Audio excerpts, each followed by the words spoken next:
Good day, listeners from around the world. This is the Wide World of Motorsports Podcast, bringing you the news from the track to your community. You can check out past episodes on demand at YouTube, and starting this season, our podcasts are available on Spotify and Apple Podcasts. Just search up the Wide World of Motorsports or the THEWWOMS. You can also check us out on other forms of social media like Facebook, Twitter, Instagram, and Twitch at the THEWWOMS. We are starting a new series on our Facebook page called the Wide World of Motorsports Esports Team on iRacing. Every couple of days during the week, we'll go on to iRacing's official lobbies to face the chumps. Not only that, we are in a couple of different leagues, so make sure you check that out. If you like what you hear on today's broadcasts, or if you have any questions, concerns, comments, or complaints, and if you are interested in airing our podcast on your radio station or website, send us an email at wideworldofmotorsports@gmail.com. Now it's time to get into the Wide World of Motorsports. Today's episode is recorded for the week of August 23rd, 2020. On today's show, we'll be discussing more of the NASCAR Pinty Series opening weekend at Sunset Speedway, and we will have Treyten Lapcevich on the line today. We will get to that interview in a couple of minutes, and following our interview with Treyten, we will have a recap of the Indy 500 and the IMSA race at Virginia International. Then we will get to predictions for this weekend's races in Daytona as NASCAR wraps up their regular season. Now, first up, we're going to be talking about Treyten Lapcevich in his series debut in the NASCAR Pinty Series. Even though it wasn't as originally as planned, Treyten Lapcevich ended up coming to the NASCAR Pinty Series with a unique opportunity, filling in for Alex Tagliani of 22 Racing. Treyten had a couple of pretty big sponsors for his series debut in the NASCAR Pinty Series, with Wick and Rona as sponsors backing the number 18 car. Lapcevich drew a 7th place starting position, and he also proved himself as being one of the fastest cars on the track. At the drop of the green flag, he immediately was one of the toughest competitors on the track. Treyten had a solid day at Sunset. He had 2 top 5 finishes, and we have him here on the show. I'm here with Treyten Lapcevich, NASCAR Pinty Series driver and APC United Late Model Series driver. He is on the line. Treyten, introduce yourself to our audience. Hey James, I'm Treyten Lapcevich, 16 years old from Grimsby, Ontario, and I've been driving in the NASCAR Pinty Series and the APC United Late Model Series. That must be pretty cool for a kiddo your age. It's a lot of fun. I've been doing it since I was pretty young now, so I've just been gaining experience. Sometimes it's a little intimidating, but for the most part, it's I learn a lot. So you got a famous racing family, locally at least here in Canada, in Ontario. Tell us a little bit about your racing background and some of those beginnings that you had. Yeah, so my grandfather raced, and then my dad raced, uncle raced. I'm pretty sure my dad's uncle raced too. So yeah, it's running the family, and then that got down to me and my brother, and so I've had a lot of people to look on, to lean on for advice, and that's been really good. Especially considering your brother is a NASCAR Pinty Series champion. That was a couple years ago. I'm sure you've had a lot of advice from him recently. He had a lot to tell me when it was announced that I was running Tag's ride there. I bet.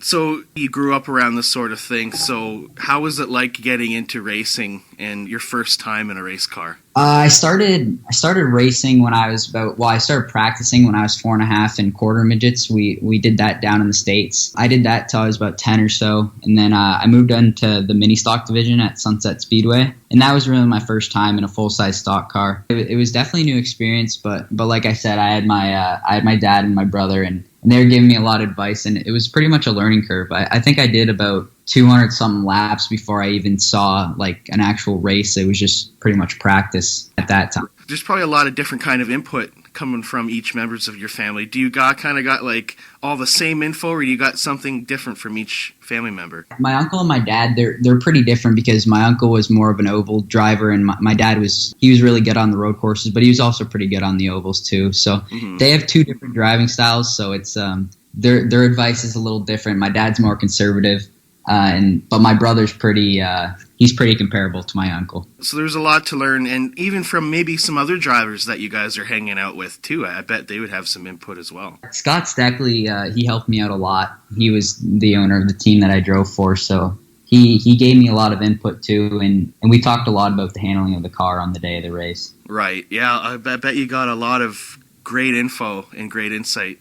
I have you on my iRacing friends list, so I'm familiar with you being on iRacing, and I at least see you on maybe once or twice a week. When did you start going on iRacing, and what does that have to do with being able to help you on the track in real life? I think we started iRacing in about 2015. Caden and I, we got it for Christmas, and since then it's just been a good tool to use, especially on the off season. And it's nice to race with new drivers. I do a lot of racing with with Derek Krause, Ty Majeski, and guys like that. Cool. And it's also nice to get familiar with different cars and different tracks because we only have so many tracks available to us here in Canada that we can actually drive life. So getting experience on like the 1.5 miles and the 2 mile tracks, that's a lot of fun. Yeah, like I said, I see you on once in a while, not all the time, but I see you on every now and then. And what is some of the stuff that you like to do specifically? Are you in any leagues, or do you have any sort of a side schedule almost set up? I don't do many leagues just because I'm not really sure when I'm going to be on, especially during race season. Like in the winter, it's a lot easier because I pretty much have all the time available to me that I want. No, I usually do a lot of racing and like the official super late model stuff and the street stock stuff and the ARCA stuff.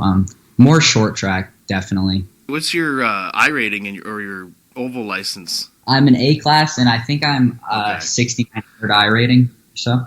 Okay, so that's probably how I've ended up seeing you in the odd official lobby rates, because I have a B oval license, so I may have caught you in the odd one. That's pretty cool. Hopefully we could get you in a couple of races. We have some friends that run some leagues, so that'd be real cool, actually. Get you in on that if you're available. We saw you in the beginning of the season. There was the off time. There was that special race that I believe Adam Ross and a few other people put together. It was in lieu of the Victoria Day weekend. What was that like? Well, we go to... So my house it's only 2 minutes away from my grandma's house, but my house is really... we got a ton of trees. We're pretty much in the middle of nowhere, really. Right. So the internet connection at my grandma's house is a lot better, and Caden was trying to iRace at our house, and I've always just been at my grandma's house, but that wasn't working for him. So just like a bit before the race, he moved his iRacing stuff into my grandma's basement with me. So when we were doing that race, we were just a couple feet away from each other, which was pretty fun. Now that would have been interesting. Yeah, because we were yelling at each other through like the TeamSpeak app and in real life too. Hopefully it wasn't any like intense sort of fight after. Did you guys have any scuffle after, or you were peaceful? No, well, when we were running second and third at the end there, and I was right on his bumper, I thought I was a little bit faster than him, so I was going to make a move, but he was yelling at me not to wreck him. Just finished second and third, so I was fine with that. You just kick him or something like that from wherever you're sitting while he's racing? Well, I won't mess with Caden. Yeah, don't mess with older brothers. I got a younger brother, so I get that. He's a lot bigger than me, and I've been figuring that out. So that kind of started off everything for a lot of Canadian race fans because obviously of the pandemic and whatnot. And it was cool to be able to see a race, even though it was a virtual race. It was cool to be able to see it on TV.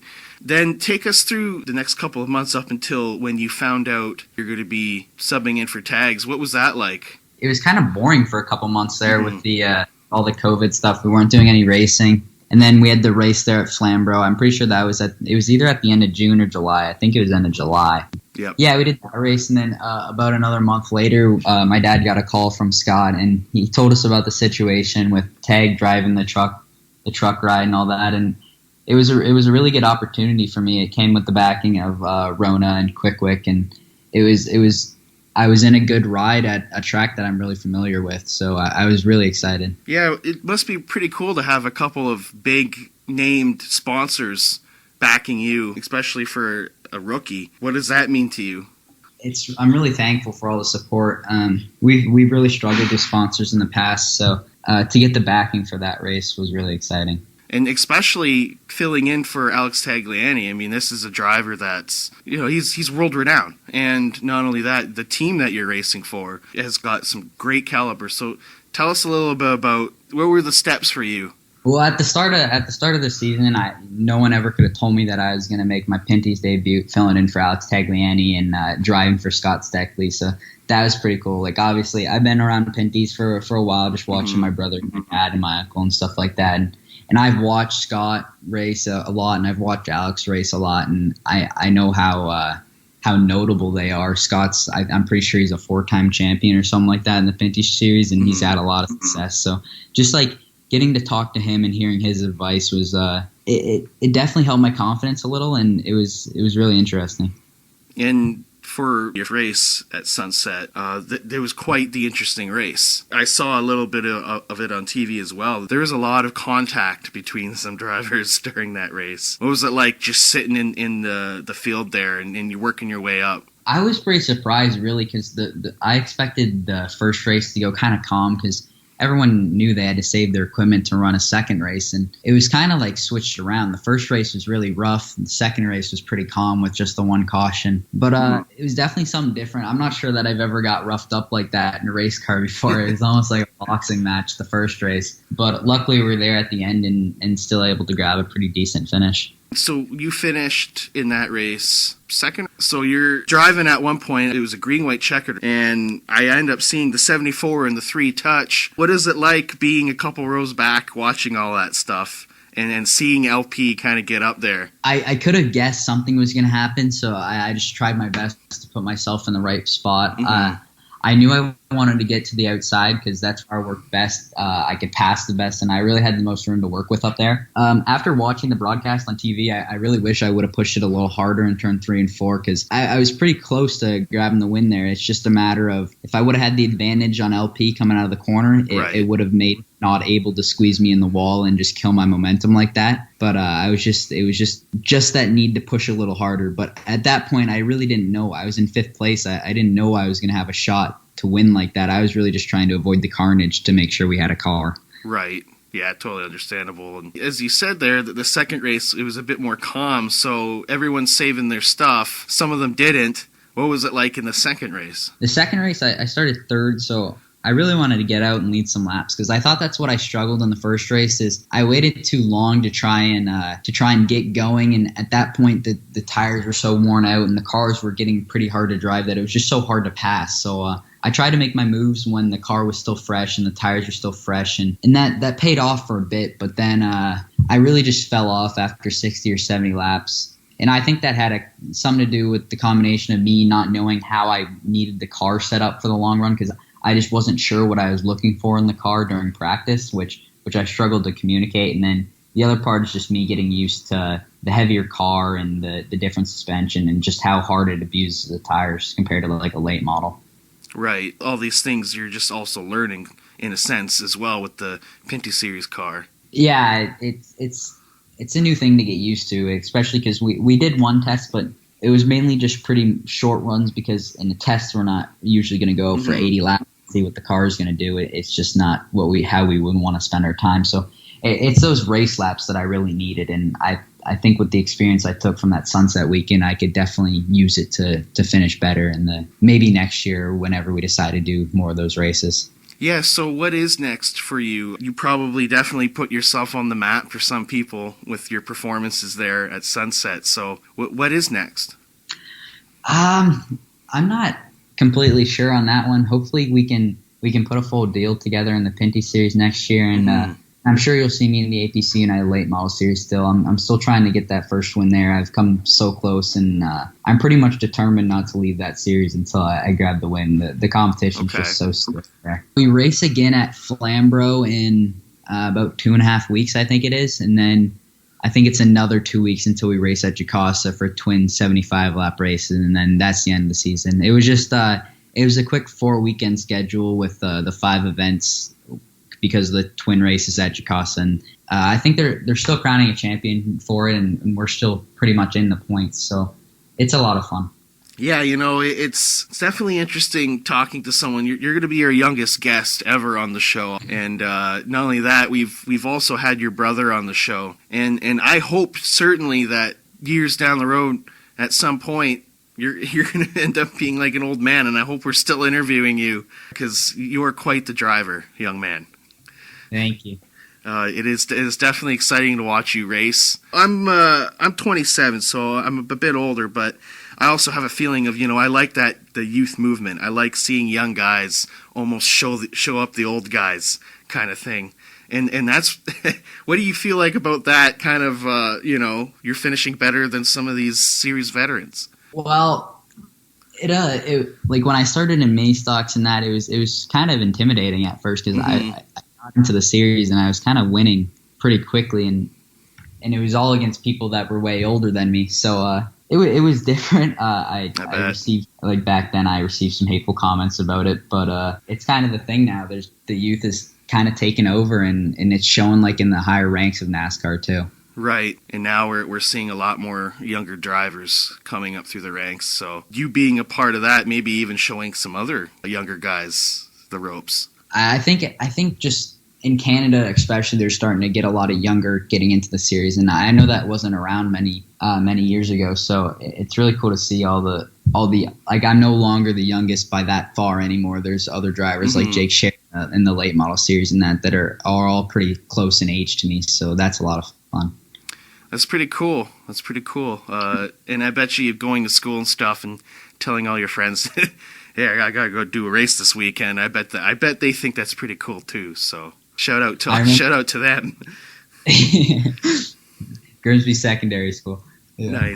Nice. So quick predictions for Daytona. I'm guessing you watch the Trucks, Xfinity, and the Cup. Yeah. I stay along with it as much as I can. Yeah, oh yeah. So who are your just couple favorite drivers and a couple predictions for this weekend? Well, my favorite drivers would probably be Martin Truex is definitely one of them, okay. And Toyota. I like it too, but I think for this weekend in the Cup Series, I think it's probably going to be Denny Hamlin winning. I just know that I've seen that they've had their stuff really figured out with like the no practice and the no qualifying. And then he's definitely a good plate driver too. So I think he'll definitely be a big factor, and maybe Martin Truex too. Yeah, it does definitely seem like JGR does have a good team this year. And even though Kyle Busch, he's had a little bit of a weird year, but they're still doing good. So yeah, it's going to definitely be a force to be reckoned with this weekend. I definitely agree with that. All right, Treyten, I appreciate it. It means a lot to us to be able to give us some time out of, I'm guessing you're going to be going to school soon. This is the last of your summers, so my school has to stop, but oh yeah, yeah. I took 2 summer classes, so it's just been keeping me pretty busy without doing a ton of racing this summer. So it was a good move, and I'm sure it'll pay off. So it's good. Education is important for sure. Do you want to plug any sponsors or anybody? Shout out to anybody. I got to give a big shout out to Ace Services.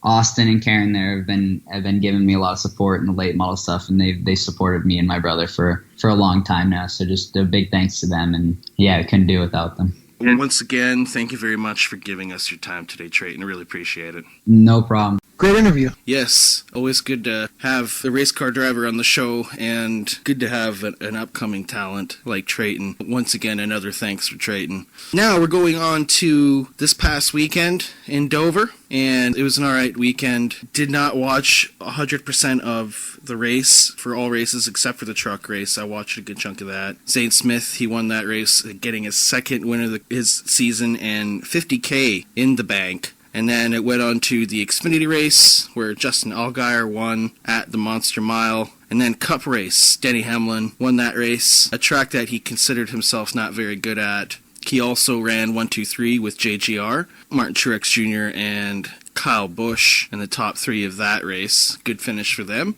And then going into the Sunday race, there was another doubleheader for the Xfinity Series. Chase Briscoe wins the second Xfinity Series race of the doubleheader at Dover. It was his 8th win in the Xfinity Series. Going on to the Cup, Kevin Harvick, he won that race, tying with Kyle Busch at 56 wins, and both races that I did not watch much of, even though, we saw Martin Truex Jr. finishing second for his second consecutive race, and Jimmy Johnson was third, followed by William Byron and Alex Bowman. Tight playoff race going on into the final race of the season. Yeah, I didn't watch much of the races this weekend either. I've never really enjoyed Dover too much, and then having a doubleheader, it's just kind of... It was a lot of racing. The weekend, Yeah, a lot of people maybe even saving their cars for that second race. Some people had to take some cars off of their truck. So yeah, definitely hard for the drivers too, not only the fans. It was an okay race though. I definitely will be more into this weekend's race when they go to Daytona to wrap up the season. Obviously with Kevin Harvick winning the regular season title during the Dover race, he'll be going into Daytona